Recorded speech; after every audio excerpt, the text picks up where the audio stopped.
नमस्कार। आज के इस खास विश्लेषण में हम इतिहास की कोई आम किताब नहीं खोल रहे हैं। हम डिकोड करने जा रहे हैं मानव मनोविज्ञान, लालच और कूटनीति के एक ऐसे महाकाव्य को जो आज के समय में भी उतना ही सटीक बैठता है। जी हाँ, हम बात कर रहे हैं महाभारत की, और खास तौर पर चौसर के उस खौफनाक खेल की। सच कहूं तो ये सिर्फ एक बीती हुई कहानी नहीं है। ये इंसानी दिमाग की कमजोरियों और सत्ता के उस खेल का एक बहुत ही गहरा अध्ययन है जो हमें सच में सोचने पर मजबूर कर देता है। तो चलिए इसमें गहराई से उतरते हैं। कहानी की शुरुआत में ही वो सर्वव्यापी कथावाचक एक बहुत ही गहरी बात कहता है कि समय, लोग और चेहरे भले ही बदल जाएं, लेकिन घटनाएं हमेशा खुद को दोहराती हैं। देखिए, जीवन भी तो एक खेल ही है, और चौसर के इस खेल में शकुनी जैसे कुछ लोग ऐसे होते हैं जो जानबूझकर बार बार हारते हैं। आखिर क्यों? सिर्फ इसलिए ताकि सामने वाले को एक झूठे आत्मविश्वास में फंसा सकें और अंत में एक ऐसा वार करें जो सीधे विनाश लेकर आए। ये लिटरली एक बहुत ही खतरनाक मनोवैज्ञानिक चाल है। अब जरा इन दो किरदारों को आमने सामने रखकर देखते हैं। एक तरफ है शकुनी की वो रोंगटे खड़े कर देने वाली रणनीति। वो अपने भांजे दुर्योधन के दिमाग में क्या डाल रहा है? लोमड़ी सा सोचो, बाघ सा नोचो। वो भविष्य को बहुत साफ देख रहा है। वो एक ऐसा तूफान तैयार कर रहा है जो सबको उड़ा देगा, और जो हार उसे मिल रही है वो बस उस तूफान से पहले की शांति है। वहीं दूसरी तरफ हमारे पास विदुर हैं जो पूरी हताशा में राजधर्म, नियमों और मर्यादाओं की दुहाई दे रहे हैं। ये केवल दो लोगों की बहस नहीं है, ये असल में कूटनीति की चालाकी और आदर्शवाद की मजबूरी के बीच की एक बहुत बड़ी जंग है। अब इस जाल की असली चालाकी देखिए। शकुनी का असली मास्टर स्ट्रोक क्या था? उसने इस तथाकथित पारिवारिक खेल में पड़ोसी राजाओं को भी अतिथि बनाकर बुला लिया। विदुर इस बात को तुरंत समझ गए थे कि आपसी खेल में बाहरी लोगों को बुलाना राजधर्म के बिल्कुल खिलाफ है। लेकिन यही तो शकुनी की जीनियस चाल थी। उसने जानबूझकर ये उल्लंघन किया ताकि अगर खेल के बीच में कोई भी हस्तक्षेप करने की कोशिश करे तो उन विदेशी राजाओं के सामने सीधे सैन्य बल का इस्तेमाल किया जा सके। और बस यहीं से शुरुआत होती है उस खौफनाक सिलसिले की, जहां एक साधारण सा दिखने वाला खेल एक पूरे साम्राज्य को निगलने के लिए तैयार हो जाता है। और ये बहुत ही स्पष्ट रूप से दर्शाता है कि कैसे एक इंसान मनोवैज्ञानिक रूप से टूटता है। दाव किस रफ्तार से बढ़े, जरा उस क्रम पर गौर करते हैं। पहले रत्न भंडार, फिर सारा का सारा सोना, उसके बाद सीधा एक पूरा राज्य, इंद्रप्रस्थ। और हद तो तब हो गई जब सगे भाई नकुल तक को दाव पर लगा दिया गया। शकुनी के वो पासे जो जानबूझकर कभी 3 तो कभी 7 का अंक ला रहे थे, वो कोई जादू नहीं था। वो युधिष्ठिर को मानसिक रूप से तोड़ने और इस मनोवैज्ञानिक जाल में पूरी तरह से जकड़ लेने की एक सोची समझी चाल थी। सिर्फ 2, जी हां, इस नंबर को ध्यान से देखिए। केवल 2 दाव लगे और वो वैभवशाली विशाल इंद्रप्रस्थ पूरी तरह से कंगाल हो गया। ये इतनी डरावनी सच्चाई थी कि महल के अंदर बैठी द्रौपदी की दासी निहारिका ने इसे तुरंत भांप लिया था। इतनी भयानक तेजी से सब कुछ मिट रहा था, और युधिष्ठिर वो पूरी तरह से अपने सोचने समझने की ताकत खो चुके थे। अब इस पूरी घटना में जो बात सबसे ज्यादा झकझोरती है वो है द्रौपदी की स्थिति। उनके पास गजब की दूरदर्शिता थी। पहला निमंत्रण आते ही उन्हें इस पूरे षड्यंत्र की भनक लग गई थी।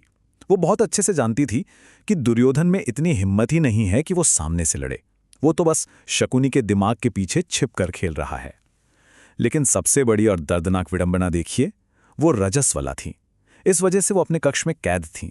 वो अपनी आंखों के सामने इस विनाश को आते हुए देख रही थीं, लेकिन कुछ भी कर पाने में पूरी तरह से बेबस थीं। अब इस हिस्से में जो सबसे दिलचस्प और डरावनी बात है वो ये है कि उस सभा में मौजूद बाकी लोग आखिर कर क्या रहे थे। आइए देखते हैं। एक तरफ पितामह भीष्म बैठे हैं। जरा उनकी पीड़ा को महसूस कीजिए। जिस कुरुवंश को उन्होंने अपने खून पसीने से एक विशाल पेड़ की तरह सींचा, आज वो उसे अपनी आंखों के सामने बर्बाद होता देख रहे हैं। लेकिन वो एकदम चुप हैं। और दूसरी तरफ हैं हस्तिनापुर के सम्राट महाराज धृतराष्ट्र। वो इस तबाही को क्यों नहीं रोक रहे? क्योंकि उन्हें खौफ है। उन्हें डर है कि अगर आज शकुनी और दुर्योधन को रोका गया तो ये सभा इसी वक्त एक खूनी गृहयुद्ध के मैदान में बदल जाएगी। सच कहूं तो ये कोई कूटनीति नहीं थी। ये एक ऐसा डर था जिसने उन्हें पूरी तरह से लकवा मार दिया था। उस पूरी दमघोटू सभा में केवल एक ही आवाज थी जो लगातार तर्क और मर्यादा की दुहाई दे रही थी। विदुर। उन्होंने बिल्कुल साफ शब्दों में चेतावनी दे दी थी कि हस्तिनापुर सर्वनाश के सम्मुख खड़ा है। उन्होंने बार बार राजा के आगे हाथ जोड़े, विनती की कि सम्राट होने के नाते वो अपना विशेषाधिकार इस्तेमाल करें और इस बर्बादी को यहीं रोक दें। कम से कम हस्तिनापुर की बची खुची इज्जत तो बच जाए। लेकिन उनकी बातों को हवा में उड़ा दिया गया। और इस सही सलाह का नतीजा क्या मिला? सम्मान और मर्यादा की सरेआम धज्जियां उड़ा दी गईं। दुर्योधन के सिर पर अहंकार का ऐसा खून सवार था कि उसने भरी सभा में विदुर के जन्म और उनके वंश को लेकर एक बेहद भयानक टिप्पणी कर दी। उसने कहा, एक दासी पुत्र कभी मेरा तात नहीं हो सकता। बात सिर्फ जुबान तक नहीं रुकी, उसके भाई दुशासन ने तो अपनी म्यान से तलवार निकालकर उस ज्ञानी बुजुर्ग की हत्या तक करने की धमकी दे डाली। ये वाकई कुरुवंश के नैतिक पतन का सबसे निचला स्तर था। और जब धर्मराज युधिष्ठिर अपना राज्य, अपना गुरूर, अपनी सेना सब कुछ हार चुके थे, तब दुर्योधन ने वो आखिरी और सबसे क्रूर दाव खेला। उसने तंज कसा कि अब तो छिपने के लिए सिर्फ चूहे का बिल बचा है या फिर द्रौपदी का दिल। इस एक ताने ने युधिष्ठिर को अंदर तक तोड़ दिया। अपना सब कुछ वापस पाने की उस अंधी हताशा में, जिसे आज हम मॉडर्न साइकोलॉजी में संक कॉस्ट फैलेसी कहते हैं, जहां इंसान अपने पुराने नुकसान की भरपाई करने के चक्कर में और भी गहरे गड्ढे में कूद जाता है, उसी हताशा में युधिष्ठिर ने बिना कुछ सोचे अपने भाई नकुल को ही दांव पर लगा दिया।